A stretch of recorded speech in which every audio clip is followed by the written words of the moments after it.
ଶାରୀରିକ ସମ୍ପର୍କ ରଖିବା ପରେ ଶରୀରରେ ବହୁତ ପରିବର୍ତ୍ତନ ହୋଇଥାଏ। ଆଜି ଆମେ ଶାରୀରିକ ସମ୍ପର୍କ ବିଷୟରେ ଝିଅମାନଙ୍କର ଉପରେ କି ପ୍ରଭାବ ପଡ଼ିଥାଏ ସେ ବିଷୟରେ ଜାଣିବା। ଝିଅମାନଙ୍କ ଶରୀରରେ ହେଉଥିବା ପରିବର୍ତ୍ତନ ବିଷୟରେ କହିବାକୁ ଯାଉଛୁ, ଆସନ୍ତୁ ତାହା ସମ୍ପୂର୍ଣ୍ଣ ଭାବେ ଜାଣିବା।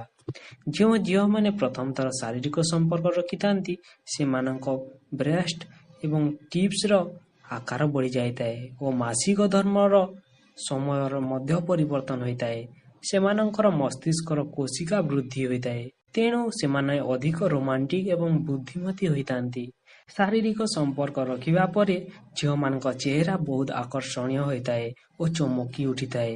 ବହୁତ ଝିଅମାନଙ୍କ ଶାରୀରିକ ସମ୍ପର୍କ ରଖିବା ପରେ ହରମୋନରେ ଅସମାନତା ଦେଖାଯାଇଥାଏ, ତେଣୁ ସେମାନଙ୍କ ଓଜନ ବୃଦ୍ଧି ମଧ୍ୟ ହୋଇଥାଏ। ଝିଅମାନେ ଶାରୀରିକ ସମ୍ପର୍କ କରିବା ପରେ ସେମାନଙ୍କ ମନ ସବୁବେଳେ ପ୍ରଫୁଲ୍ଲିତ ରହିଥାଏ। ଆଶା କରେ ଭିଡ଼ିଓଟି ଭଲ ଲାଗିଥିବ। ଯଦିଓ ଭଲ ଲାଗିଲା ଏବେ ହିଁ ସାଙ୍ଗମାନଙ୍କୁ ସେୟାର କରି ଜଣାଇ ଦିଅନ୍ତୁ। ହଁ ଦର୍ଶକ ବନ୍ଧୁ, ଆପଣଙ୍କର ଯେତେ ବି ହ୍ୱାଟ୍ସଆପ୍ ଗ୍ରୁପ୍ ଅଛି ନିହାତି ଭାବେ ସେୟାର କରି ଏବେ ହିଁ ସାଙ୍ଗମାନଙ୍କୁ ଜଣାଇ ଦିଅନ୍ତୁ।